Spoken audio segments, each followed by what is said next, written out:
ছেলেদের বন্ধুত্বগুলোতে আমি বরাবরই মুগ্ধ হই। ওদের বন্ধুত্বে না কোনো ভনিতা থাকে না, স্বার্থ থাকে না। গতকাল এক্সাম দিয়ে ফেরার পথে বাসে অনেকগুলো স্কুল ছাত্র উঠল। দেখলাম ওরা একজন আরেকজনের ভাড়া দিয়ে দিচ্ছে, একজন আরেকজনের ব্যাগ ক্যারি করছে, একজন আরেকজনকে বলছে তুই যদি রেজাল্ট ভালো না করিস তাহলে কিন্তু ভবিষ্যতে এমন বাসের হেল্পার হবি। আরেকজন বলছে আর তুই পানের দোকানদার হবি। ওদের এই খুনসুটিগুলো দেখতে আমার বেশ ভালো লাগছে।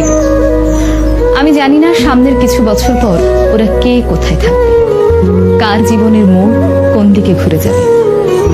তখন হয়তো এদের মধ্যে কারো কারো বন্ধুত্ব ভেঙে যাবে, আবার কারো বন্ধুত্ব অটুট থাকবে আজীবন।